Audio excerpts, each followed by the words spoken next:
Estudei anos em Oxford sobre infidelidade ligada ao narcisismo. Alguns acham isso sexualmente atraente, certo? Essas pessoas se acham amantes excepcionais, são confiantes na cama. Isso também sugere infidelidade. McMurphy, cientista comportamental, especialista em decodificar pequenas ações e palavras que revelam muito sobre relacionamentos e aspirações no amor. Suas percepções abrem os olhos para o complexo mundo da atração humana. Sintomas de TEPT são comuns em pessoas traídas, levando ao termo PISD, distúrbio de estresse pós-infidelidade por psicólogos. Qual é a pesquisa que mais se destaca para você sobre amor, relacionamentos e intimidade no mundo moderno? Sobre o sucesso nos relacionamentos amorosos. Existem coisas muito simples que você pode fazer para melhorar sua conexão romântica com alguém.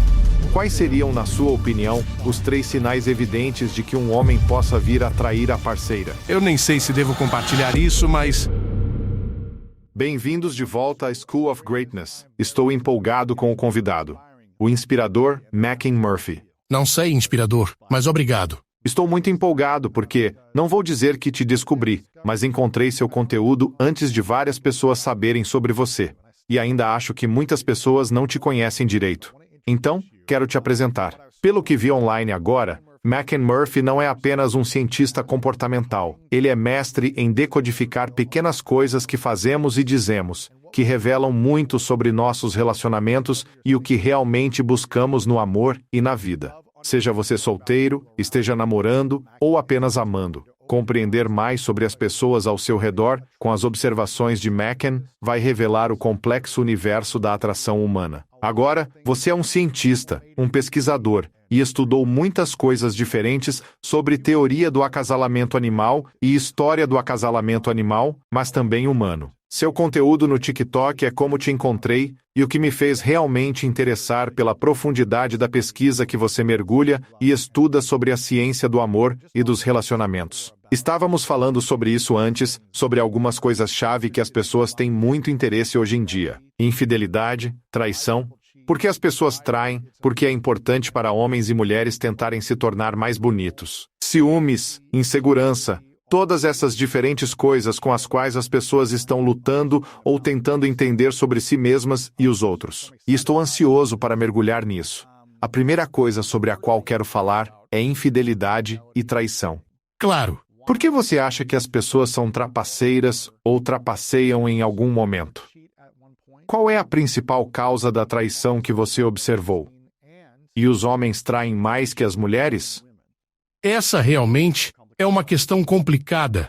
Vou dizer logo que a infidelidade animal é chamada de cópula extrapar. Você tem o parceiro primário. Muitos acham que a monogamia é uma construção social antinatural. Essa é uma ideia com a qual me deparo bastante. Mas, quanto à monogamia, existem vários animais monogâmicos. Eu diria que somos uma espécie de primata seriamente monogâmica. Isso é um pouco controverso de se dizer, mas somos seriamente monogâmicos do ponto de vista social. Infidelidade, cópula fora do par, ok. A propensão para ter relações sexuais alheias ao par e a tendência evolutiva são parte da nossa história. Agora, por que as pessoas traem? E se os homens são mais infiéis que as mulheres? É controverso dizer na internet que os homens traem mais que as mulheres. Mesmo em um blog, soaria estranho, mas num laboratório estudando infidelidade, seria banal. Não estou negando discordâncias ou pesquisas sugerindo equilíbrio ou maior traição feminina. Em subpopulações específicas e certos grupos etários, as taxas podem variar. Mas o que vemos? Bem, vemos que, em geral, mulheres relatam serem traídas mais que homens heterossexuais. Ok. Então, você pergunta às pessoas: você já foi traído? Mulheres tendem a dizer que sim, com mais frequência. E então, quando você pergunta às pessoas: você já traiu? Homens tendem a dizer que sim, mais. Certo. Então homens admitem trair mais nessas pesquisas anônimas. Ok. E você pode dizer: bem, dados de pesquisa, autorrelato, talvez mulheres tenham mais probabilidade de mentir. É meio bobo, já que pesquisas sobre mentiras apontam homens como mais dissimulados. Eles mentem mais. Não é uma grande diferença entre sexos, mas investigações tendem a indicar tal inclinação masculina. Como sabemos que homens traem mais? É quando você olha para pessoas que seduzem alguém em um relacionamento. Então essa é a outra pessoa no cenário, certo? Terceira parte. Sim, o intruso. Quando pergunta a ambos, você já tentou conquistar a parceira de outra pessoa? Obteve sucesso para um encontro casual?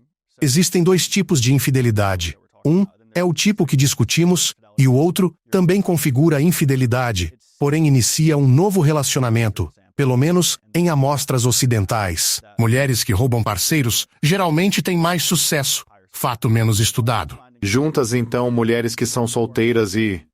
Se uma mulher quiser passar uma noite com seu namorado, terá mais sucesso que homens tentando o mesmo com sua namorada. Por que isso é comum? Bem, isso abre caminho para uma discussão importante. As razões pelas quais acredita-se que homens traem mais que mulheres. E por que isso acontece? Por que homens traem mais? Eu pessoalmente me mantenho neutro quanto à ideia de que homens traiam mais. Mas algo a considerar, teoricamente, é que se surgissem pesquisas mostrando que mulheres traem mais, eu estaria aberto a aceitar. Não estou emocionalmente apegado a nenhuma ideia. Porém, uma das razões teóricas para esperar que homens traiam, mas é que somos mamíferos machos, certo? Humanos são mamíferos. Machos têm um fator muito grande da infidelidade que as fêmeas não têm, pelo menos não da mesma forma, certo? E percebo, enquanto falo, que não acho que a infidelidade seja algo bom. Não acho que trair seja bom. Muitas pessoas podem tirar o que digo do contexto. E quando digo que a infidelidade é natural, que evoluiu, muitos podem pensar que digo ser inevitável, o que não é. Provavelmente, a maioria das pessoas não trai, nem acha que seja algo bom. Certo, mas há muitas coisas naturais que são ruins. Como? Também acredito que, em circunstâncias muito específicas, temos adaptações psicológicas para o homicídio, certo? Matar pessoas. Não acho que matar seja aceitável, mas reconheço que mamíferos às vezes se matam, certo? E que às vezes há benefícios adaptativos em se engajar em tal atividade arriscada. Por favor, ninguém me cite dizendo que acho que homicídio é aceitável. Voltando ao tópico, por que homens traem mais? Uma consideração teórica importante é o fato de que mamíferos machos, ao terem múltiplas parceiras, podem aumentar o número de seus descendentes, certo? Então, para mamíferos machos, até certo ponto, a quantidade traz mais benefícios que para as fêmeas, certo? E, obviamente, gênero e sexo se interligam de formas complexas. Na maior parte, homens são mamíferos machos, certo? A maioria das mulheres são mamíferos fêmeas. Os homens têm vantagem de múltiplas cópulas, podendo ter vários descendentes, o que não é comum às mulheres. Isso remonta à nossa ancestralidade. Sou cientista comportamental evolutivo. Estudo a evolução do comportamento humano e como beneficiou nossos antepassados.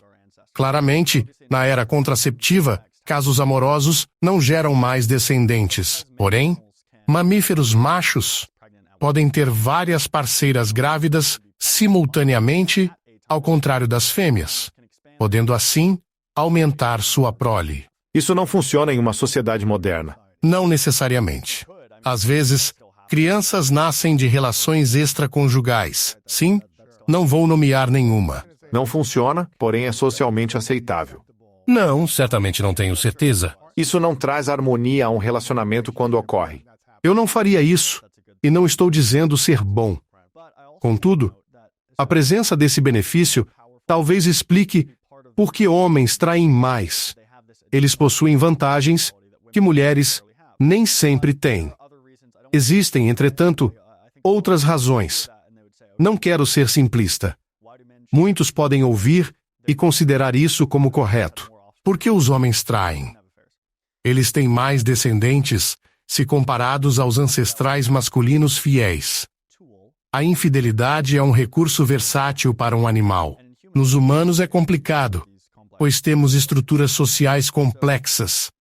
Algumas pessoas traem movidas pelo desejo de variedade sexual, o que nos homens poderia aumentar a prole. Outros traem para trocar de parceira. Eles estão com uma mulher e buscam outra. A infidelidade facilita isso, o que também vale para as mulheres. Por que não terminar primeiro? David Buss disse algo engraçado.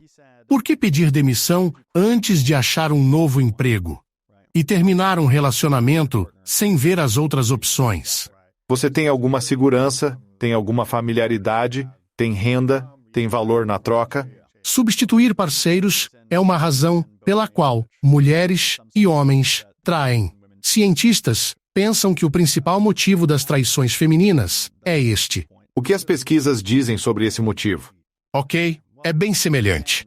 Mulheres e homens traem para acasalar, mudam até certo ponto. Eles pulam a cerca para trocar de parceiro ou para se vingar de infidelidades. Há algumas pesquisas publicadas que indicam que mulheres podem ser mais propensas a trair por vingança, debatendo-se se isso reflete uma tendência psicológica genuína ou mais oportunidades de retaliação pelo fato de serem mais traídas. Claro. Mulheres, como as do povo Himba, da Namíbia, um grupo agropastoril, têm altíssimas taxas de infidelidade, bem mais elevadas que no Ocidente. A principal razão, baseada em estudos de Brooke Shelza e Sean Prowl, cientistas com quem já conversei e foi um prazer falar, indica que no contexto socioecológico, mulheres traem para obter múltiplos investidores. No Ocidente, também traímos por isso. Mas a situação parece um pouco diferente, certo? Este seria o caso de uma mulher que está saindo com um cara, e ele está providenciando benefícios para ela de várias maneiras, mas então ela também pode ter. E isso não é comum, mas talvez ela tenha um relacionamento com um sugar daddy também. E é como se namorados fizessem muitas coisas boas para você. Então, se você tem vários namorados, você pode ter mais dessas coisas boas. Sim?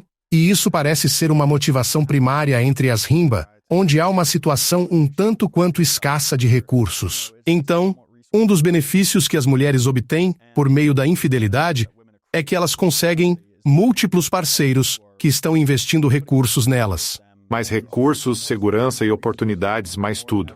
Essa é uma razão para mulheres traírem, talvez homens também.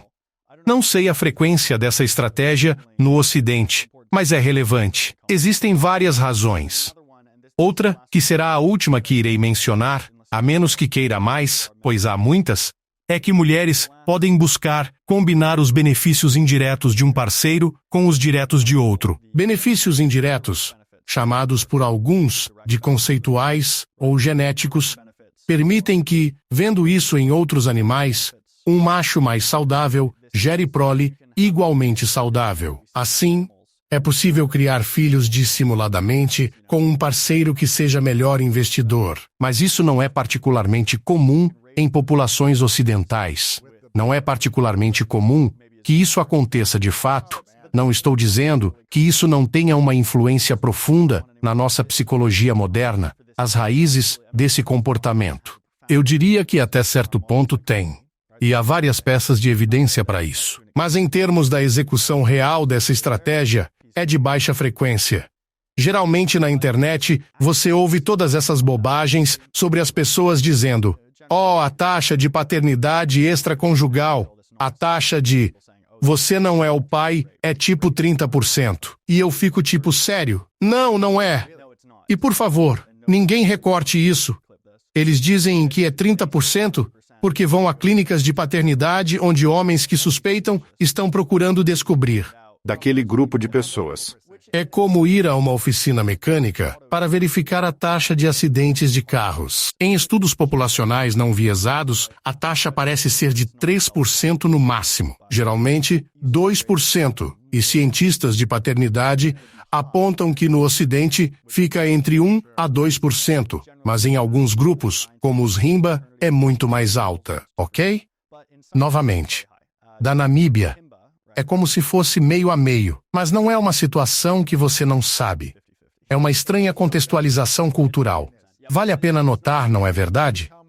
Não é uma situação de desconhecimento. Eles sabem sim. Tem mais a ver com ser criado por uma tribo, e quanto mais homens envolvidos com uma mulher, maior a probabilidade de ajudarem a criança. Sim, mais ou menos. E não é a mesma situação. Digo, no Ocidente, existe uma discussão sobre se é até comparável, pois quando um homem descobre que, sua esposa teve um caso e ele está criando o filho de outro homem, isso geralmente significa o fim do relacionamento, certo? É uma catástrofe. Mas nesse grupo, é tipo sim, eu sei que esse não é meu filho. Vou cuidar dele porque está perto daqui, na tribo ou nas redondezas. Esta questão é mais complicada. Para detalhes específicos, convide Brooke Schalza, um excelente cientista. De fato, envolve múltiplos investidores e é complexo. Em um contexto ocidental, soa estranho, mas há um status adquirido por ser um bom pai para os filhos do parceiro da sua esposa. Bem, e depois, há também uma complexidade no sentido de que talvez, quando estes homens eram mais jovens, eles eram o parceiro da affair. E conforme envelhecem, eles estão recebendo alguns desses benefícios de volta. Então, eles jogaram dos dois lados. Eles entendem as regras do jogo em certa medida. Estou genuinamente curioso, nas sociedades modernas e no mundo ocidental amplo, qual é a ciência ou a pesquisa sobre relações monogâmicas versus relações poliamorosas? E quais são mais benéficas e quais apresentam mais harmonia, paz e amor verdadeiro, em contraste com aquelas que causam mais estresse e destruição?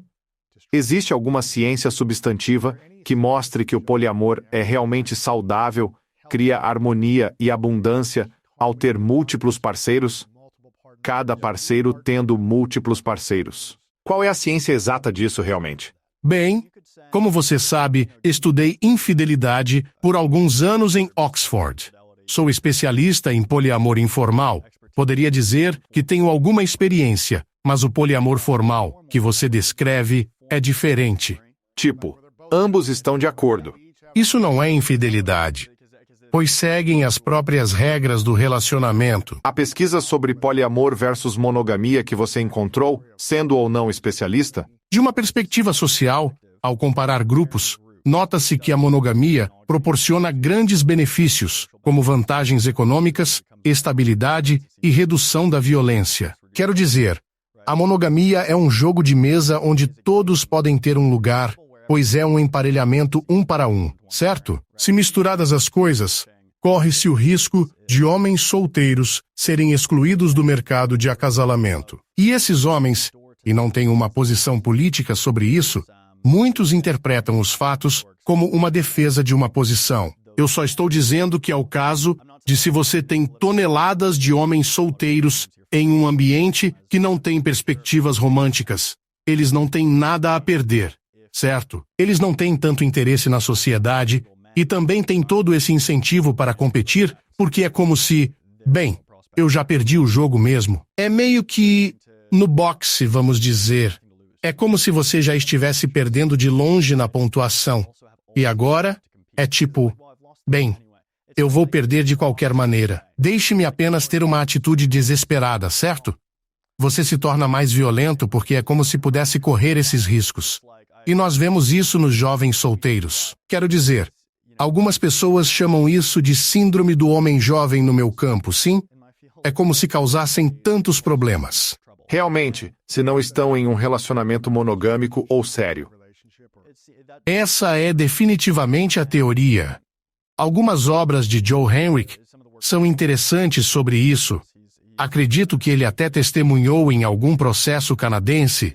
De qualquer forma, ele é professor em Harvard, realizando estudos sobre os efeitos sociais da monogamia. Não é como eu, ele foca no que é, não no que deveria ser. Mas ele observou que a monogamia parece ser muito boa para ambos, para todos e a sociedade. Boa também para os envolvidos. Mas uma observação é que estudos em relacionamentos poliamorosos poderiam mostrar pessoas mais felizes, não é? Talvez consiga. Talvez você seja capaz. Não afirmo conhecer o resultado, mas resultados assim enganam. Você gosta de futebol, não é? Se lhe mostrasse um estudo alegando que quem não joga é mais feliz, Pensaria ser forçado a parar ou escolher não jogar te faria mais contente? Claro que não. É como se ambas pessoas se autosselecionassem para essas populações. Um exemplo seria o paraquedismo, como se descobrisse que paraquedistas são mais felizes que a média. Então parece que deveríamos adotar o paraquedismo para todos. E como não? Eles escolheram isso porque gostam? O mesmo pode acontecer com poliamor. Não sei em termos. Perguntavam sobre o que é melhor. O poliamor pode ser melhor para alguns, enquanto a monogamia para outros. Essa seria a minha suposição. Mas parece que pela sua observação, que é de uma forma preliminar. Do ponto de vista social, diria cautelosamente que é provavelmente melhor nos unirmos para nos divertir do que para competir sexualmente ao chegarmos aos 30 e 40. Certo. Quais você diria que são os 3 sinais claros de que um homem pode trair sua parceira ao qual ele está comprometido? Não há sinais claros disso. Se você pegá-los trapaceando, é evidente. Então, busca-se por sinais de alertas. Sim. Quais sinais indicam que um homem pode te trair? Bem, muitos são deprimentes, mas um é história familiar. Assim, a infidelidade é influenciada pela genética, como a maioria dos comportamentos. Bom, isso não deveria ser assim. Muitas pessoas se revoltam com isso, mas os genes codificam proteínas e moléculas reguladoras que compõem e comandam o cérebro. Portanto, não é surpreendente que tenham algum impacto no comportamento e na propensão à infidelidade. Não estou dizendo que você deve punir, mas, sobre sinais de alerta, muitos filhos de pais infiéis também não o são. Contudo, se o pai traiu, o filho pode ser mais propenso a trair. Provavelmente, é mais provável do que alguém cujo pai foi fiel. Isso pode ser parcialmente social, parcialmente biológico. Considerar isso controverso é comum, mas os dados apoiam. Outro risco. Então é realmente assim. Descobre-se que o pai deles traiu. Pergunte para eles o que acham. Faça perguntas. Isso é um fator de risco. Certo. Não acontecerá. Isso não significa que vai acontecer exatamente dessa forma. C. Descobri que o pai de alguém tinha esquizofrenia. Mesmo sofrendo da doença, não diríamos que os filhos certamente serão esquizofrênicos. Apenas consideraríamos se ignorássemos tudo sobre 2 pessoas e uma tivesse histórico familiar. Não observam. Talvez tenham. Tudo bem. Então, histórico familiar é o primeiro sinal de alerta. O segundo, francamente, o passado apenas.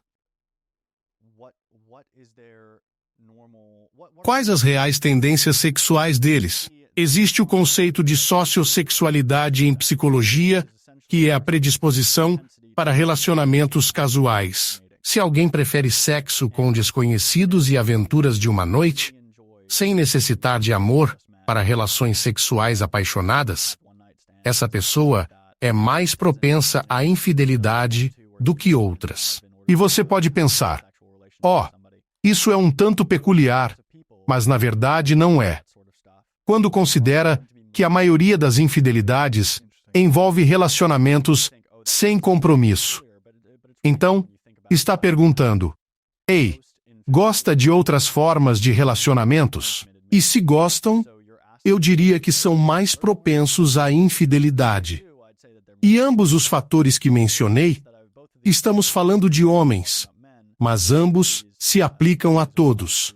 Mulheres também. Também. O que indica que traem? Bem, apenas no sentido de que, se você está saindo com 2 pessoas, sejam homens ou mulheres. Quero enfatizar isso, pois muitos tocam nesse ponto, porém, só mencionam mulheres, tentando marcar pontos numa estranha guerra dos sexos que não me identifico. É constrangedor para mim assistir isso. Se for sexualmente liberal, possivelmente prefere dormir com outros que não seu cônjuge ou parceiro. E eu acho que isso entra na questão do número de parceiros sexuais, tipo as pessoas falando sobre isso. E como isso se relaciona se alguém tem uma taxa maior de intimidade sexual com pessoas com as quais não estão comprometidas, seja estando comprometidas ou não? Será que elas têm mais probabilidade de trair se estiverem comigo? Sim. Vamos discutir isso de maneira detalhada, considerando o substituto com base nas informações disponíveis. Certo. Existem alguns dados sobre isso. Há dados sobre estes estudos indicando provavelmente uma associação. Interessante. Considere o contexto. Se conhece alguém de 19 anos que dormiu com 10 pessoas no primeiro semestre da faculdade, ok. Versus um homem de 30, com algumas aventuras de uma noite e vários términos, isso ainda é 10 parceiros.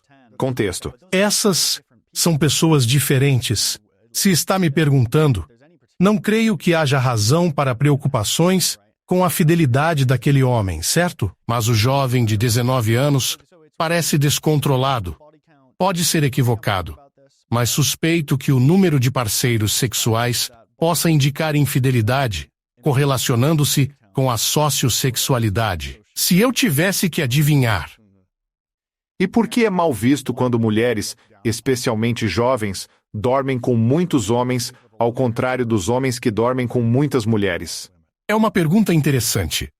E existe alguma ciência ou pesquisa que mostre como isso poderia prejudicar um dos gêneros, mais ou menos?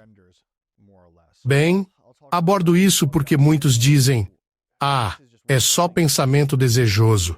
É lidar com a situação fervendo por dentro. Pessoas afirmam que homens podem fazer o que quiserem sexualmente sem significado, enquanto mulheres devem ser castas e puras. E quase todos os estudos mostram que a promiscuidade afeta negativamente homens e mulheres igualmente nos relacionamentos. Certamente, existem estudos sobre gêneros, mas normalmente, ao analisar casais para descobrir se o número de parceiros sexuais afeta a satisfação conjugal ou infidelidade, percebe-se que o efeito ocorre em ambos os sexos. Então, por que a maior estigmatização das mulheres que dos homens na América e no Ocidente? Diria que é uma questão interessante. Em algumas culturas, o estigma é maior em um gênero, geralmente inclinando-se às mulheres. E é uma pergunta complicada. Acho que não sou a pessoa certa para respondê-la porque eu não sei. Mas vou notar que não é porque só importa como um indicador para um gênero. Isso simplesmente não é verdade. Entendi. Certo. Para ser franco, nas sociedades, só para constar, muitos acham que só homens valorizam certas coisas. Porém, em pesquisas como Qual o número ideal de parceiros sexuais, descobre-se que tanto homens e mulheres se importam. Steve Stewart Williams conduziu um estudo que confirma isso. Até certo ponto. Qual é o número? É um número moderado, geralmente não zero, e isso é em amostras ocidentais. Mas em seus estudos, acho que Alexander, da psicologia relacional, tentou validar isso no Twitter. Mas o estudo de Stewart Williams, acredito que foi no Reino Unido e no EUA. Talvez apenas no Reino Unido, não tenho certeza, tem resultados similares em geral. Então, na média, algo entre alguns e vários é geralmente o que vemos de 3 a 7. Sim. De alguns a vários. Mais de um. Sim.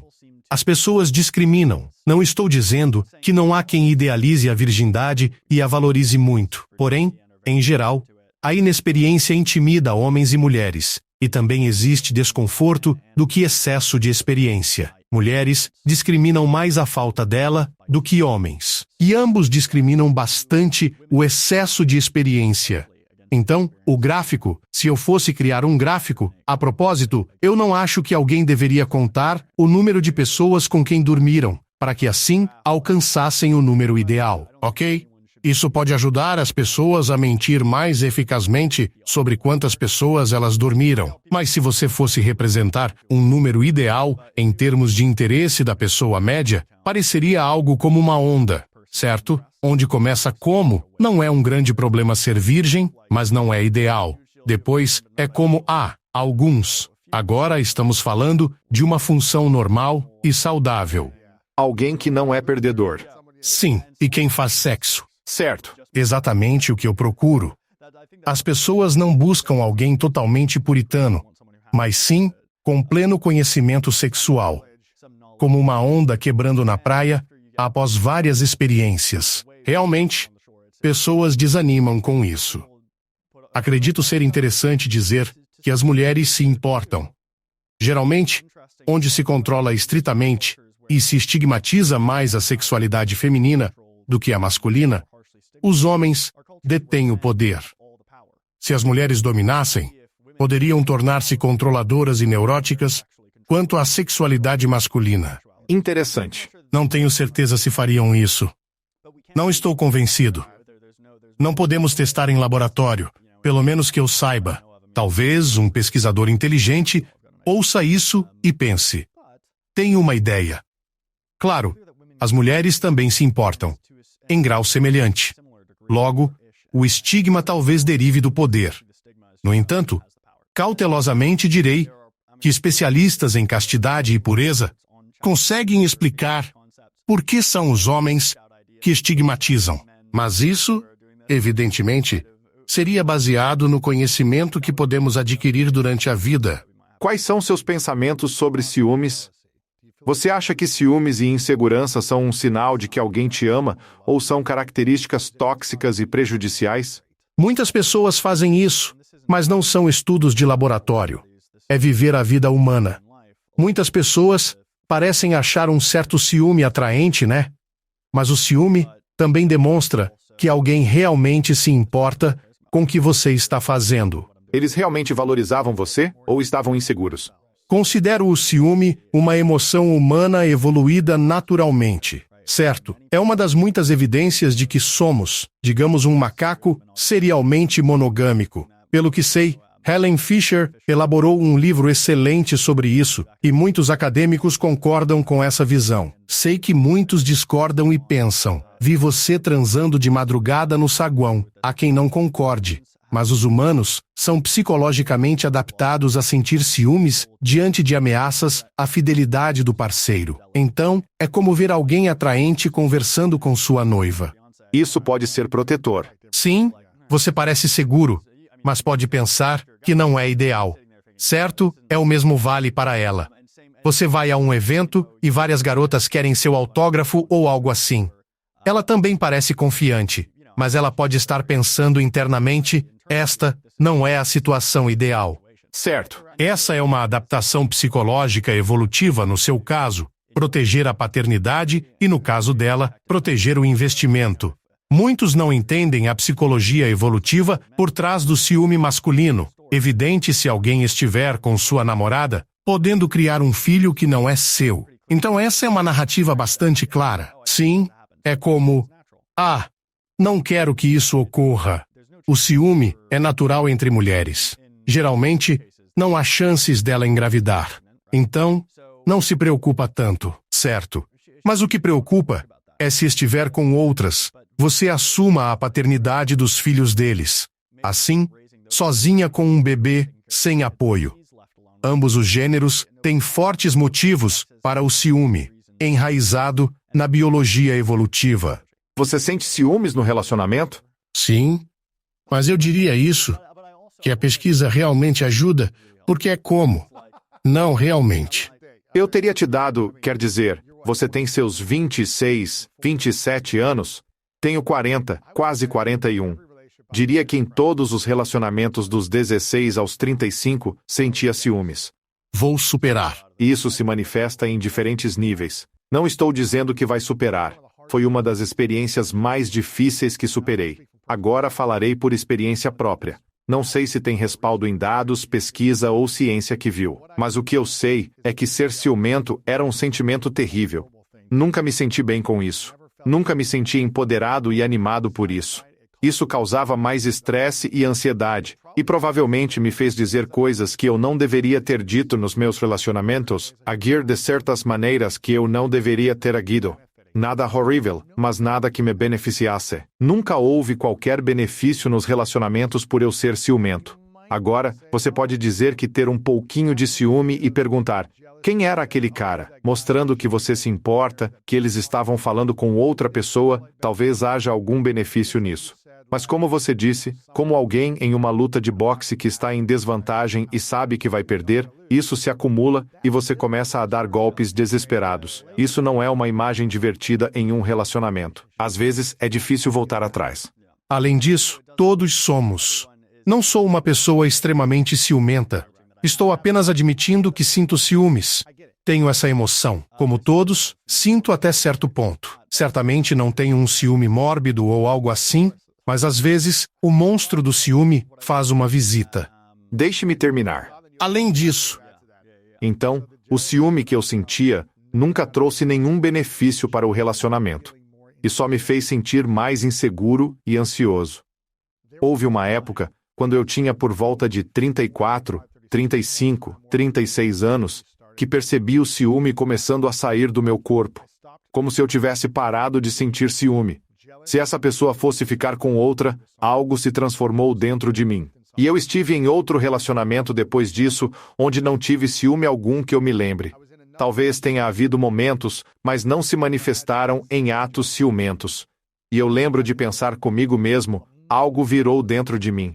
Não sei se foi o tempo, a fase da vida, as experiências de diferentes relacionamentos. Eu tinha sentido a agonia e a dor do ciúme em 20 anos da minha vida antes disso, mas algo mudou.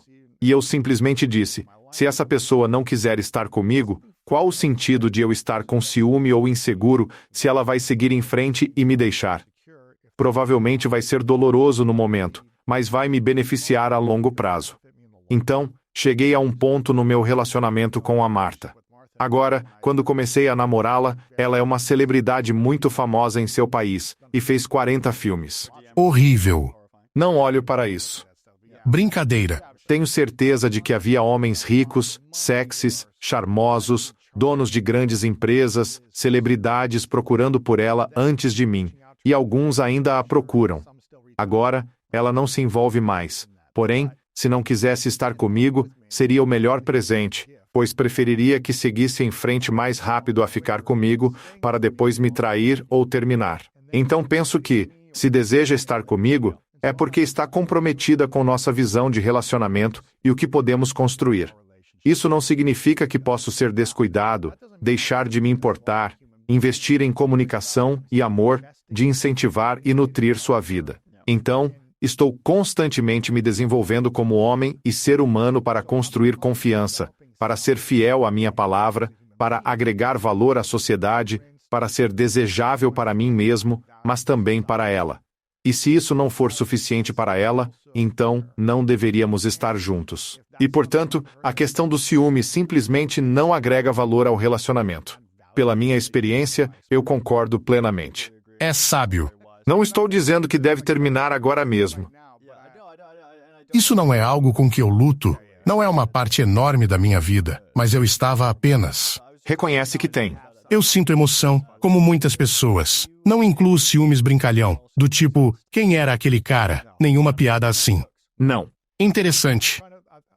Talvez pensei uma ou duas vezes, de onde conhece aquele cara, ao vê-la abordada por alguém. Fiquei só curioso. Era alguém do seu passado ou que flertou com você antes? Meu interesse era apenas saber quem era, não por qual motivo conversava com ele. Sim? Ah, não, também não é da minha personalidade. Eu realmente não sei. Talvez porque eu tivesse muita dor e sofrimento pela experiência, sentindo mais ciúmes do que você, sem ser tão evoluído. Bem, parece que você realmente sofreu com isso. Eu tenho tido muita sorte. Também ouvi, não sei. Acho que um pouco de proteção brincalhona, se for nesse espírito. Sim. Algumas pessoas acham bastante atraente e estimulante. Tipo, esta mulher me quer tanto. Esse cara me quer tanto que não quer que mais ninguém fale comigo. Mas onde isso vai? Mas, se não for. Sim, mas isso é com a condição bem estrita de que não leve a controlar e pressionar. Como ficar vasculhando suas mensagens privadas. Dê-me acesso total. Sua localização a cada 2 horas? Não me telefonou ontem à noite? Acho que isso é um caminho perigoso. É como começar bebendo um copo de vinho semanalmente, passar para 2 vezes e então 2 taças por noite, até se tornar um alcoólatra. Então está tudo bem. Importante é controlar, penso que seja o ponto. Caso contrário, eu apenas acho que muitos relacionamentos lutam com excesso de ciúmes. Baseado em minha experiência pessoal, com certeza. Não tenho embasamento científico, mas sou curioso. Quando você namora, como saber se alguém está verdadeiramente apaixonado por você? Há sinais claros? Uma excelente pergunta. Conversei com a maior especialista do mundo. E como pesquisador em início de carreira, destaco que estou ainda no doutorado. Fiz pesquisa independente e alguns estudos. Um está em fase de escrita e outro sob revisão por pares. Atuo como revisor e me apresento em conferências acadêmicas. Ainda estou no começo, apesar de ser pesquisador ativo. Até aqui, relatei trabalhos alheios. Compartilhar é parte da minha missão pessoal. Amo minha área e admiro os colegas pesquisadores, buscando ampliar a divulgação de suas vozes em plataformas como esta. Por isso, conversei com Helen Fisher, que certamente não necessita desse meu suporte. Ela é muito famosa, e eu diria que é a maior especialista do mundo em amor romântico e o compreende de cabo a rabo. E o que ela me disse é que o melhor indicativo que temos. Há todos esses sintomas do amor romântico. Mas o mais importante, se estamos falando de estar apaixonados agudamente, o sintoma que você procura é o pensamento obsessivo, pensar nessa pessoa todo o tempo. Outras coisas incluem significado especial, certo? Então, o carro dessa pessoa agora é melhor do que todos os outros carros. Os sapatos dela. A maneira como ela amarra os sapatos é tão espetacular, você acharia adorável. Esse tipo de atribuição de significado especial é bastante comum em pessoas que estão apaixonadas. E o amor também é melhor compreendido como. Isso também vem do trabalho dela, melhor compreendido como 3 sistemas cerebrais. Bom, há a luxúria, que acho que não preciso explicar. Vamos chamar de amor apaixonado. Amor romântico. Ok. Esse amor agudo estilo fase da lua de mel, que geralmente dura, se tudo correr muito bem, talvez 4 anos, se você tiver sorte. Num relacionamento à distância. Um pouco mais longo, a forma final é apego. Quando você estabiliza com alguém e deseja durabilidade. Há sentimentos de estabilidade, conexão e significado profundo. Sentimentos de amor apaixonado desaparecem e alguns pensam: que desastre, quero mantê-los. Mas aqueles sentimentos de amor apaixonado trazem ciúmes e obsessão por um parceiro. Será que você quer que sua vida seja definida por isso por 40 anos? Parece que há coisas mais relevantes a fazer depois de um tempo. Se alguém está em um relacionamento agora e foi traído por essa pessoa, mas escolheu ficar com ela, seja homem ou mulher, você acha que é possível, baseado em pesquisas ou na ciência que você estudou, que esse relacionamento dê certo ou que eles possam ser fiéis após uma infidelidade? Todos conhecemos casais que superaram uma infidelidade. Existe um ditado que sugere: a melhor maneira de prever o futuro é analisar o passado, o que parece válido até certo ponto. Embora não seja o melhor preditor, Kyla Knopp e seus colegas fizeram um estudo longitudinal com casais abordando esse tema. Preciso confirmar se foi ela após o programa. Houve um estudo que investigou o histórico de relacionamento e a origem dos envolvidos, observando como se desenrolou, e desculpe-me por qualquer erro na estatística. Li um estudo há 2 anos mostrando que pessoas que traíram no passado são muito mais propensas a repetir o ato do que quem nunca traiu. O estudo indicava ser até 3 vezes maior a probabilidade de infidelidade recorrente em comparação a indivíduos sem histórico. Mas eu diria que isso é como se você ganhasse tanta informação. Muitas pessoas não traem. Muitas pessoas nunca traem em suas vidas inteiras. Muitas mulheres, muitos homens. Talvez até a maioria. E então, se alguém faz isso com você, essa pessoa acabou de lhe dar, como se costuma dizer, uma lição valiosa, te dando toda essa informação sobre ela como pessoa. E eu não estou condenando os traidores. Muitas pessoas psicologicamente normais e boas cometem erros, que consideram erros imediatamente, certo? Isso acontece. Mas essa ideia de que existem muitos outros peixes no mar e você quer escolher aquele peixe que já fez isso com você. Mas eu diria que ao falar sobre isso, estou comentando muito sobre, estou pensando com a minha mente, por causa da minha própria idade, estou pensando em relacionamentos jovens, onde reiniciar é muito fácil e encontrar alguém novo também. Com 10 anos mais. Relacionamentos e família nesse contexto são particulares. Não faço recomendações gerais. Apenas digo, se alguém traiu você, é mais provável que traia novamente do que um desconhecido. Você tem a impressão de que a geração Z trapaceia mais do que outras gerações? Não vejo nenhuma evidência disso. Se tem algo, os jovens estão se envolvendo em comportamentos sexuais de menos risco de forma geral. Sério? Por quê? É curioso. Precisarei enviar nomes com quem poderá conversar. Alguns chamam isso de crise do relacionamento. Qual é a crise? Que as pessoas não estão se relacionando tanto. Por que isso? Existem diversas teorias, mas essa não é minha especialidade. Você provavelmente percebeu meu desconforto ao falar sobre o assunto, pois tenho muitas reservas. Basicamente, estou cauteloso quanto à ideia de isso ser uma questão ou algo negativo. Quero dizer, é realmente ruim que adolescentes estejam tendo menos sexo casual? Isso é um problema a resolver? É problemático que eles esperem mais para terem relações sexuais pela primeira vez? Não sei. Talvez esteja simplificando. Certamente não é a única coisa discutida, a crise sexual. Há várias subculturas formadas ao redor da incapacidade de se acasalar e coisas do tipo. E eu reconheço isso. Para alguns, o mercado está especialmente difícil. Você queria saber por que ocorre? Bem, especialistas ressaltam que há uma diminuição geral de riscos. Não é só que estão tendo menos sexo casual. Também bebem e fumam menos. Outro ponto discutido é o aumento do conservadorismo social em certos aspectos, usando a palavra cautelosamente. Não estou dizendo que a geração Z é superdireita, só que, em comportamentos sociais, é mais conservadora. Ela pode estar menos interessada em ficar bêbada numa sexta-feira à noite e encontrar alguém num clube para ficarem nus. Para muitos, isso é relativamente selvagem. E eles não fazem isso frequentemente, se é que fazem. Você já foi infiel em relacionamentos anteriores? Não, eu nunca fui. Acho que a próxima pergunta seria: como você sabe que pode mudar se isso tivesse acontecido no passado? Você ainda poderia ser uma pessoa fiel indo adiante, sabendo que as estatísticas indicam que é menos provável. Como você muda o comportamento de alguém que já o tem?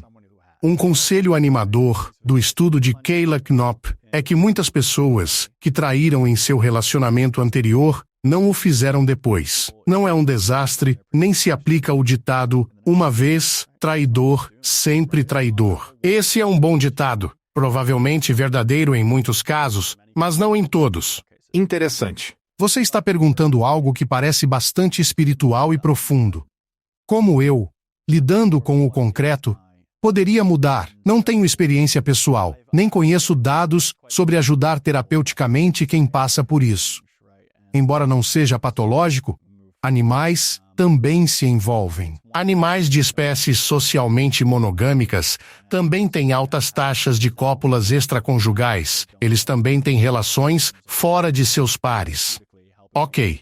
Então, nosso parente socialmente monogâmico mais próximo, os gibões, que são uma espécie de macaco. Eles têm braços realmente longos, balançam pelas árvores, muito peludos, mas parecem conosco de resto. Eles são nossos parentes bastante próximos, considerando tudo. E também praticam a monogamia. São criaturas muito bonitas. Eles se juntam, vão para as árvores. Eles realmente cantam duetos. É muito romântico. Verdade? Sim. E o canto parece ser meio que a versão dos gibões de postarem fotos um do outro no Instagram. Para os humanos, é como estamos juntos, só para que todos saibam. Mas também é sobre defesa territorial e sinalização social e tal. E os cientistas fizeram uma experiência que realmente não poderiam fazer com humanos. Onde Eu acredito que foi Ricard. Eles apenas os observaram e contaram cada vez que os viram ter relações sexuais. E eles disseram, ok, quantas vezes eles acasalam com seu parceiro? Quantas vezes eles acasalam com outro gibão, alguém que não é seu parceiro? E 11% das vezes eles estavam traindo, o que é muito mais alto que os humanos. Uau! Certo? Então, tratar isso como? Não estou dizendo que todo o comportamento que ocorre em outros animais ocorre em humanos. Mas vemos taxas documentadas de paternidade extraconjugal em todo o reino animal, em linhagens socialmente monogâmicas. Mesmo não sendo necessariamente boa, essa atitude, nesse sentido, é patológica moralmente. Sob uma ótica psicológica, evoluímos com esses impulsos. Cabe a você decidir ceder ou não. E se alguém foi traído Em um relacionamento anterior, o que você deve observar ao sair e namorar alguém que já foi traído por outra pessoa? Essa é realmente uma boa pergunta. Você está se saindo muito bem. Para preparar você para o sucesso, faremos as perguntas mais difíceis diretamente. Sim, eu acho que são excelentes. Existe pesquisa sobre isso ou como se aproximar para abordar um possível parceiro? No início do relacionamento, costuma-se dizer: sabe de uma coisa? Já fui traído e isso me preocupa muito. Tenho várias dúvidas. Você vai trair? Como deve se aproximar de alguém que foi traído num relacionamento? Você já está sinalizando ser precipitado ao buscar reafirmação. Isso é comum em quem foi traído, certo? Passa então por uma trajetória amorosa típica, namora alguém no colegial e sai com outras pessoas na faculdade. E você nunca sequer pensa na possibilidade de ser traído. Depois, você vê uma mensagem aparecer no telefone do seu parceiro e é como, nossa. E então, você descobre, seja lá o que for, e assim por diante. E esse é um evento traumático para muitas pessoas. É uma traição. Bem, diria que é traumático, pois representa certa traição. No espaço psicológico, o TEPT costuma ser aplicado somente a ameaças físicas, e há dúvidas se infidelidade se enquadra assim. Ainda, sintomas como busca por reafirmação e ruminação, comuns em traídos, levaram psicólogos a cunhar o termo TEP, transtorno de estresse pós-infidelidade. Nossa, meu conselho aqui seria proceder com cautela, compreensão e boa vontade. Pois você está lidando com alguém. Se você não sabe o que é isso, está lidando com alguém que está passando por algo muito grave. E isso é outra coisa que eu só queria dizer. Talvez você esteja alheio a esse canto da internet, mas há todo um canto da internet agora que é tipo, homens, trair é ok. Mulheres, trair não é ok. E assim, fizemos pesquisas sobre isso e mulheres traídas são frequentemente severamente traumatizadas, certo? Tipo, cerca de metade das mulheres e em alguns estudos, mais da metade das mulheres que estão com homens infiéis exibem esses sintomas. Então dizer, simplesmente de forma insensível, tipo, é diferente. Algum absurdo sobre uma chave que abre muitas fechaduras versus alguma máxima estúpida. E tipo, que coisa insensível de se dizer sobre os sentimentos das mulheres com quem você está. E eu só me pergunto, esses homens têm mães? A maneira como falam sobre essas coisas. Nossa. Tenho uma grande curiosidade. Do que devemos ter mais cuidado ao considerar? Em começar um relacionamento com alguém que já traiu antes ou com alguém que foi traído? Bem, eu seria mais cauteloso, mais cuidadoso com o que se preocupar. Mas depende quais são suas preocupações. Quando alguém está irritado, enfrenta dificuldades, não confia na pessoa com quem estão, vive estressado e ansioso, fica remoendo e busca segurança, perguntando onde você está, isso se torna desagradável. Não. E você pensa, eu não quero estar com alguém que não confia em mim, que verifica onde estou, que sempre liga perguntando, me ligue no FaceTime, onde você está? Com quem está? Quem é essa pessoa? Isso não é atraente. Definitivamente, em um parceiro amoroso, é um grande sinal de alerta se a pessoa não lidou com suas experiências passadas. Não é admissível que não tenham processado ou começado a se curar, o que é mais preocupante do que ter traído num relacionamento anterior. Você trouxe pontos bons aqui. Pesquise sobre isso. Sim, bem, porque minha reação instintiva foi obviamente de que eu não quero isso. Estou pensando em traidor. Sim, eu penso, eu não quero ser traído. Então, vou seguir. Mas você mencionou um bom ponto. Não sei nem se devo compartilhar isso. Mas tudo bem. Acredito que foi no mesmo estudo que estou referenciando sobre uma vez, traidor, sempre traidor, esse tipo de coisa. Há também evidências indicativas, e é apenas um estudo, então não vamos confiar cegamente nisso. Você quer procurar um conjunto acumulado de pesquisas quando estiver avaliando uma descoberta? Mas há evidências indicativas de que pessoas que foram traídas no passado têm mais chances de ser traídas em seu próximo relacionamento. Loucura. Isso é uma descoberta perturbadora. Você pode pensar que não faz sentido. Como poderia afetar suas probabilidades? Darei exemplos. Não afirmo que foi suficientemente estudado para concluir, mas se você acha o narcisismo atraente, muitos consideram-no bastante sexy. Boa sorte, certo? Sim. Mas o narcisismo está associado à infidelidade. Muitas pessoas acham o narcisismo sexual atraente. Então isso é alguém que acredita ser o melhor amante de todos os tempos e é totalmente confiante na cama. Isso também prediz a infidelidade.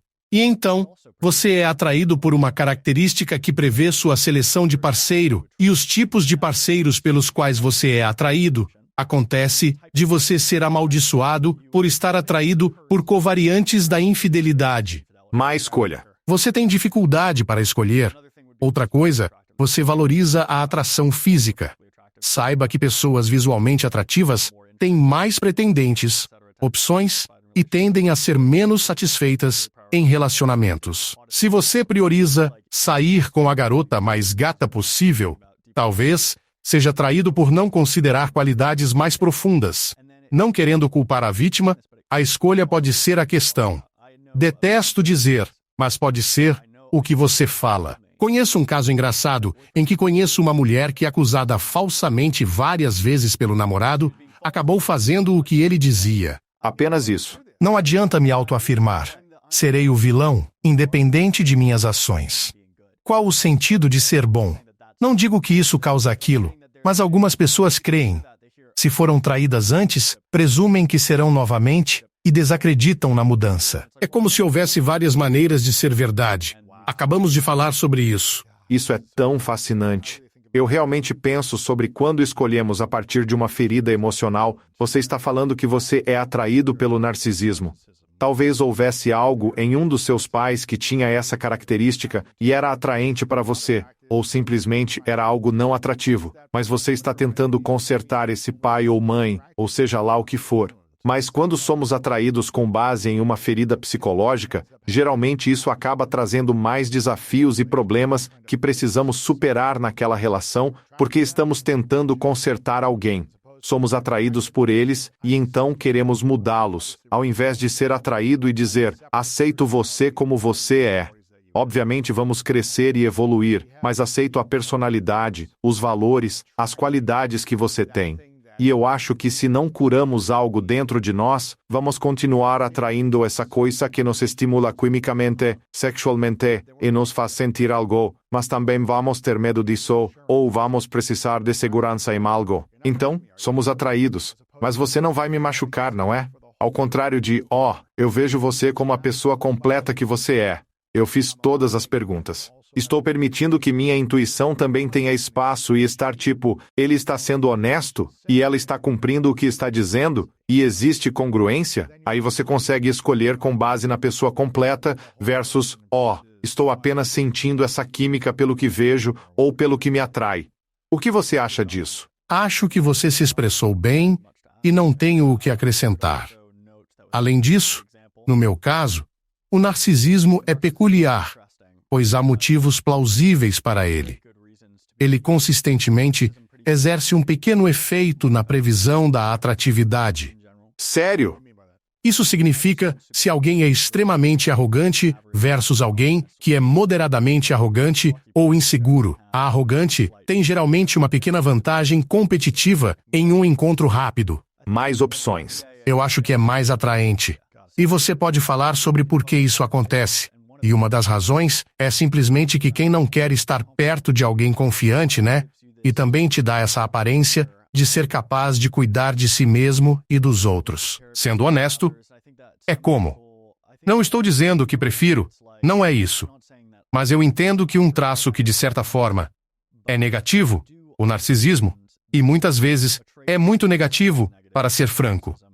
Em certos ambientes, talvez como um estudo de speed dating, você se senta com alguém e esta pessoa se apresenta confiante, relaxada, quer conversar com você, flertar e recebe seus elogios com naturalidade. Isso é muito divertido de conviver.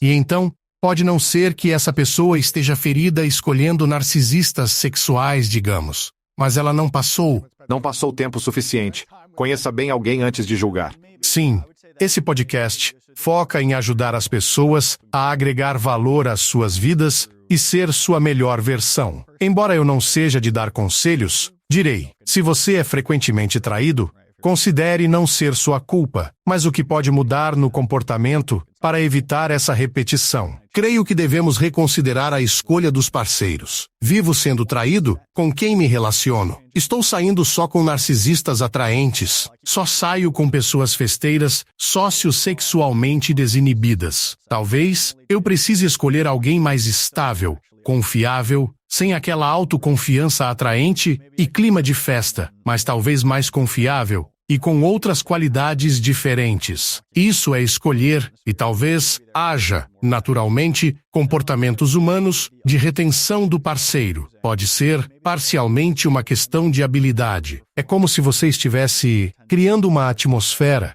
que afasta as pessoas em seus relacionamentos, e é como posso criar uma atmosfera que, muito como você estava dizendo mais cedo, sobre sua jornada pessoal com ciúmes. Estamos criando uma atmosfera onde as pessoas querem ficar, ao invés de criar uma gaiola na qual se sentem presas. Sim, exatamente.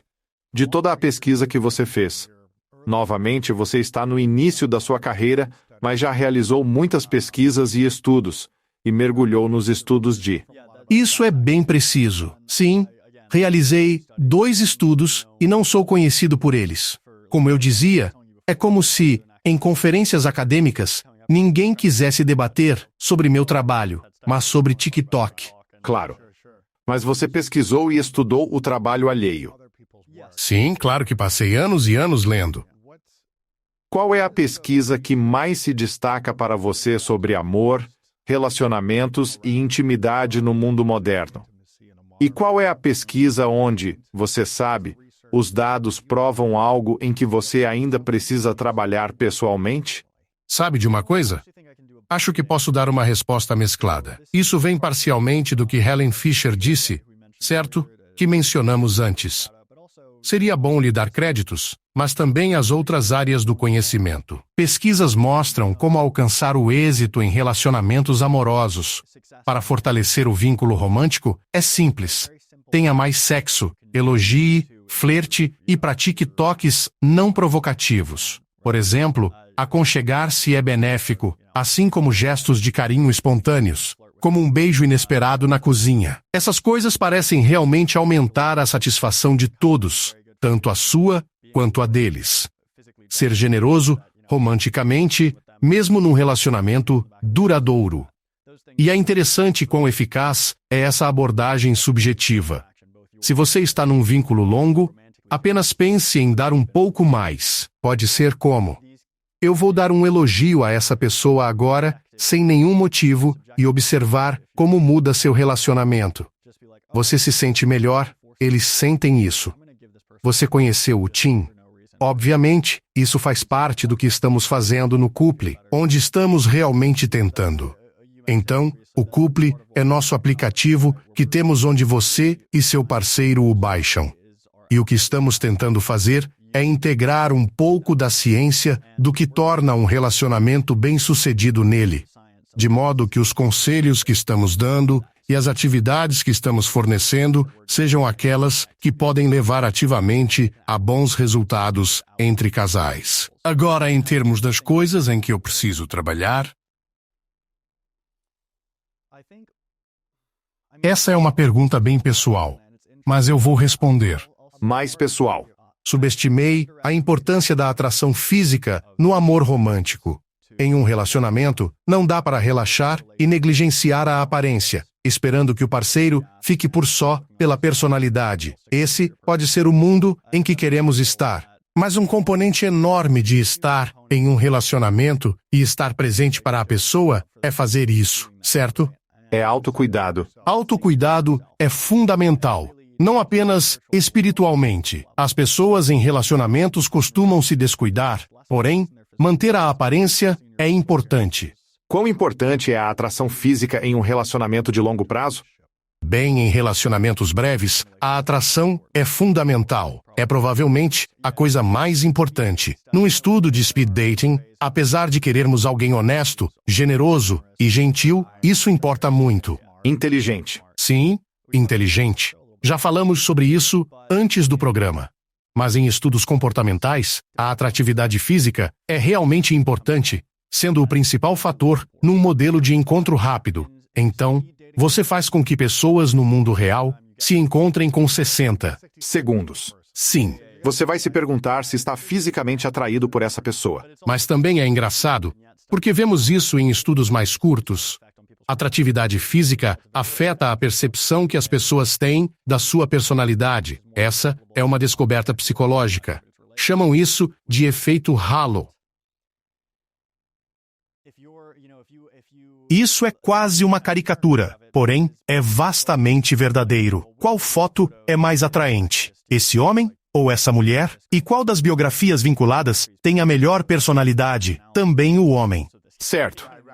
Há situações em que pessoas atraentes são vistas como mais inteligentes e engraçadas, mesmo que não sejam.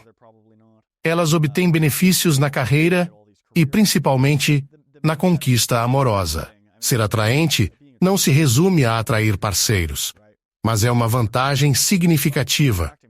Atraentes geralmente possuem mais parceiros desejáveis e comprometidos. A única maneira que eu conheço de aplicar a atratividade e ver que isso é realmente uma desvantagem é que pessoas fisicamente mais atraentes tendem a ser menos satisfeitas em seus relacionamentos amorosos.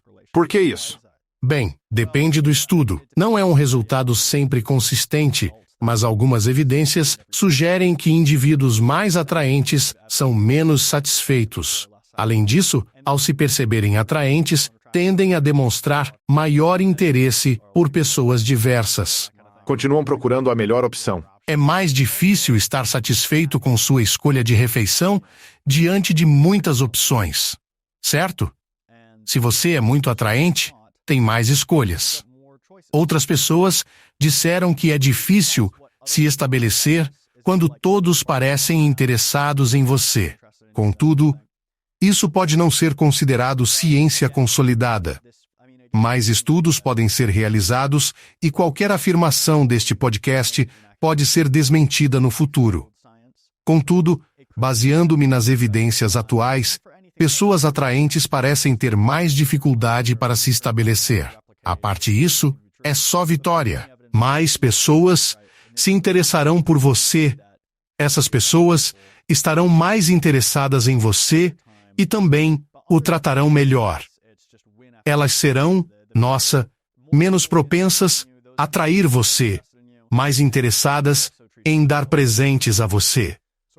Coisas interessantes. Interessante. Muitas descobertas. Qual o lado negativo de ser uma pessoa muito atraente? Esse é o ponto. Parece realmente ajudar, certo? É como se você fosse bem pago e as pessoas te achassem mais legal, com personalidade melhor, mais engraçado. Há um estudo engraçado reproduzindo isso. Perguntaram a várias pessoas o que levariam para uma ilha deserta. Se for engraçado, aproveite a chance de ser engraçado, certo? Trouxeram as pessoas, pediram para falar no gravador. Vamos filmar. O que levaria para uma ilha deserta? Alguns foram engraçados, outros não. Eles mostraram às pessoas somente o áudio. Com muito cuidado para não errar, pois é complexo, criaram condições de apenas áudio e de aparência junto ao áudio, permitindo ver o falante. Indivíduos não atraentes foram menos visivelmente engraçados, enquanto os atraentes pareceram mais engraçados no vídeo.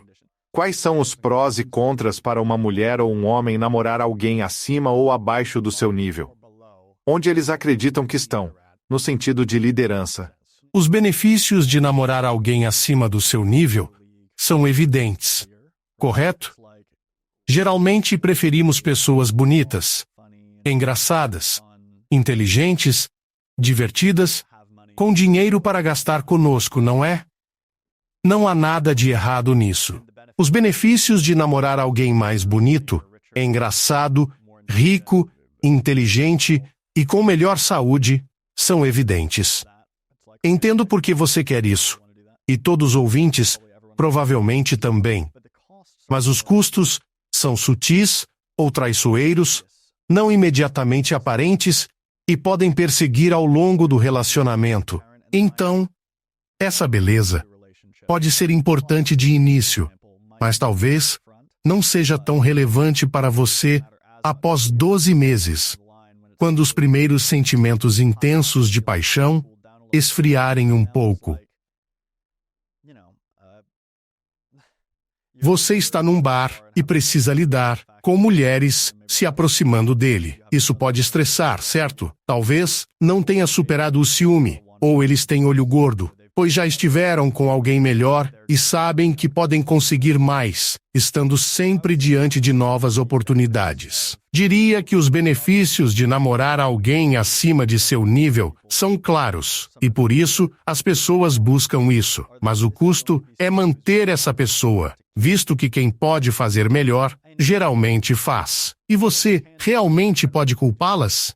E então, se você for se esforçar para tentar namorar alguém que pode conseguir melhor, talvez essa não seja a jogada mais estrategicamente sensata. Poderia ser melhor, quero dizer. David Buss, que é o psicólogo evolucionista mais citado da história, tendo concordância com ele que a melhor situação, e acredito que ele disse isso em seu livro, Quando os Homens se Comportam Mal, é que você pense, e espero não estar citando erroneamente, que eles podem conseguir melhor, mas não podem. Então você pensa que eles estão fora do seu nível, mas na verdade, você está errada sobre isso. E eles basicamente pensam a mesma coisa sobre você, certo? Assim, você está numa posição em que as percepções erradas se cruzam, onde você pensa, eles são o maior parceiro que alguém poderia ter. Eles poderiam ter qualquer um, e eles pensam o mesmo sobre você, e ambos estão errados. Isso é bom ou ruim? É bom, pois serás grato e acharás eles fantásticos, sem enfrentar o custo de irem embora, pois também são gratos a você. Então vocês dois pensam, realmente evolui bastante. É exatamente isso. Você resumiu melhor que eu.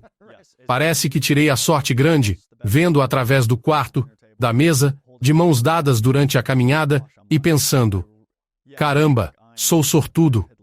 Essa é provavelmente a melhor situação. Como um dedicado cientista do comportamento, nestes tópicos, onde você encontra dificuldades em permitir que dados, análises, pesquisas e ciência, os quais você está constantemente estudando, versus estar no momento presente em um relacionamento com seu parceiro, você tem alguma dificuldade em simplesmente se permitir ser, sentir, experimentar sem pensar, analisar, gerenciar a ciência em sua mente ao mesmo tempo? Bom, as pessoas têm muita dificuldade em acreditar nisso, mas eu realmente, na maior parte do tempo, deixo tudo de lado e apenas sigo minha arte. Sabe?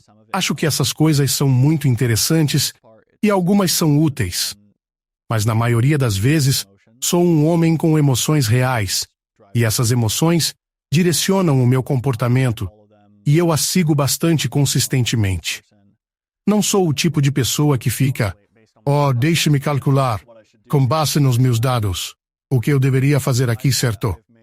Eu tomei decisões extremamente ilógicas porque estava sentindo emoções românticas fortes, e não acho que há algo de errado com isso. Foi contra os dados? Sim, diria que sim.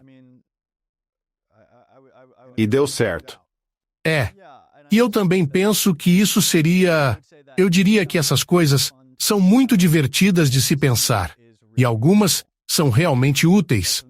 Mas na maior parte, apenas apaixone-se, divirta-se e não se preocupe com tudo isso. Muitas pessoas, elas me ouvem falar. Sempre tem gente nos meus comentários dizendo que McMurphy é o homem mais deprimente que existe.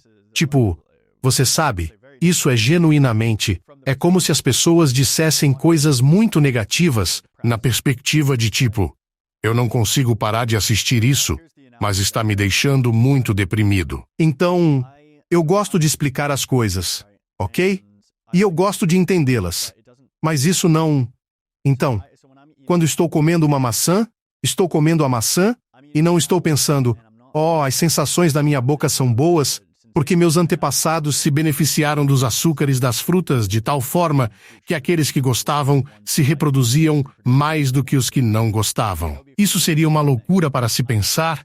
Eu estou apenas comendo a maçã e curtindo. E da mesma forma, quando, sei lá, tomando uma xícara de chá com minha namorada e estamos apenas conversando sobre o dia e passando um bom momento, os dados não poderiam estar mais distantes do meu coração. Eles simplesmente não estão me afetando de forma alguma. Que legal, cara. É bom saber que McMurphy é um ser humano. É, apenas um ser humano pensador, um cientista analítico. Acho que o TikTok me favorece parecendo um robô, o que é ok, mas é só 1 minuto meu falando super rápido sobre dados. Isso é ótimo. Sem sentimentos ali. Isso tem sido incrível e fascinante, Mac. E estou entusiasmado com sua jornada.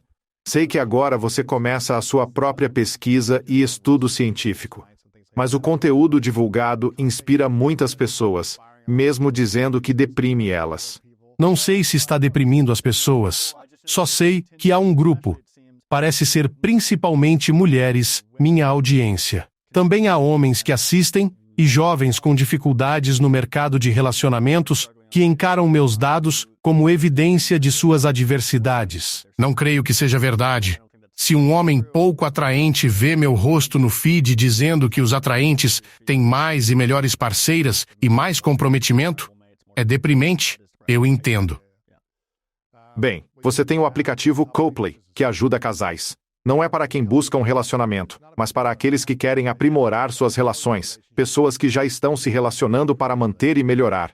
Você atua como conselheiro e participa da criação do currículo. Esse aplicativo já foi lançado, certo? Claro, o conceito de acoplamento é o foco. Diversos aplicativos buscam iniciar relacionamentos. Este visa ajudar a mantê-los. Ótimo. Imagina o mercado de relacionamentos é como uma porta giratória, movendo pessoas do grupo de solteiros para o de namoro. Se valorizamos relacionamentos amorosos, o ideal é aumentar as entradas e reduzir as saídas. Atualmente, muitos se concentram em facilitar a entrada, com diversos aplicativos e cursos visando encerrar a solteirice. E então há todas essas pessoas aqui que basicamente não têm ajuda alguma. Casais com problemas têm poucas ferramentas de apoio, além da terapia de casal em casos graves. Com o Copley, criamos um app onde, após me juntar como conselheiro científico e sócio, você e seu parceiro o baixam e respondem questionários para se conhecerem melhor. Vocês realizam cursos para aprimorar o relacionamento, lidando com questões como ciúmes. Fui trazido para integrar a ciência do comportamento de acasalamento humano ao app e ajudar pessoas de forma embasada em dados. Não estou dizendo que é parcialmente experimental, mas tentando realmente dizer, bem, o que provavelmente ajudará as pessoas nos relacionamentos. Para exemplificar, uma coisa realmente importante para casais é que satisfação no relacionamento está atrelada à satisfação sexual. Casais com uma ótima vida sexual tendem a ser mais felizes juntos. Assim, Tim Johnson, meu CEO, trouxe a doutora Tara, verdadeira especialista em sexo. Ela ajudará no aplicativo como eu, visando aprimorar a vida sexual das pessoas. Então, trazer quizzes divertidos, sensuais e cursos. Esperamos que isso melhore a vida amorosa dos casais, porque as pessoas estão de fato em uma relação, ao invés de apenas tentar encontrar uma nova forma de deslizar os polegares e conhecer pessoas. É ótimo, romântico. Sim, Baixe em qualquer lugar, seja na App Store do iPhone, Android, entre outros. possui uma base, cerca de 400 mil usuários, definitivamente estabelecido. Incrível. Buscamos elevar o nível com ciência, brincando com inteligência artificial também. Muito legal, pessoal. Confiram o aplicativo. Algumas perguntas finais, Macken, mas peço que te sigam no TikTok, seu principal canal. Macken Murphy é o local principal, embora você tenha vários locais de seguimento. Mas acredito que seja o primeiro lugar indicado, ou mackenmurphy.org, onde devem conectar-se com você. Acho que o mais seguro seria pesquisar meu nome no Google. Quero dizer, sei que estou principalmente no TikTok, um espaço tipicamente da geração Z, e sou muito grato a esse grupo por me promover assim. Obviamente, não sou um acadêmico famoso. É comunicação científica. Sou cientista, sou um pesquisador ativo, mas é realmente na comunicação científica que sou muito grato a esse grupo. Sim. Então, o TikTok estaria bom, mas se você, quero dizer, você me mandou uma mensagem quando eu tinha tipo 700 seguidores no Instagram. Acho que o Instagram também está crescendo, e o YouTube é minúsculo, e não faço ideia do porquê. Mas estou em todos eles. Você se encontra em todos eles. Portanto, siga-se, confira-se em todo lugar. Esta é uma pergunta que faço a todos no fim das entrevistas, podendo mudar nos próximos 5 a 10 anos, pois você é jovem. Mas essa é uma pergunta que faço. É a das 3 verdades. Imagine um cenário hipotético. Você pode viver tanto quanto quiser. Você quer viver. Você pode ter 8.100, 200 ou o que for. Viverá sua vida como a planeja e imagina. E tudo o que deseja para criá-la se tornará realidade, pessoal e profissional. Mas por algum motivo, tudo o que criar, daqui para frente, terá que acompanhar você para outro lugar. Não teremos acesso a isso neste mundo. Esta conversa, quaisquer livros, podcasts, qualquer coisa. Não temos acesso. Sua pesquisa, tudo será perdido. Hipotético. E se você pudesse se colocar no lugar do seu eu do futuro, imaginar essas experiências acontecendo, viver a vida que deseja e, no último dia, compartilhar apenas 3 lições com o mundo e imaginar ter vivido essa vida, quais seriam essas verdades? Você deixaria para trás? Nossa, essa é uma pergunta muito difícil. Sou muito consciente de que sou jovem e não tenho necessariamente o tipo de sabedoria que terei no futuro. Isso pode mudar, obviamente, mas no que você acha que está e o que seu eu futuro vai querer compartilhar? Bom, um conselho que tem sido realmente útil para mim é, pelo menos no que diz respeito ao comportamento, tentar viver de acordo com seus valores, ao invés dos altos e baixos, das suas emoções básicas e pensamentos aleatórios.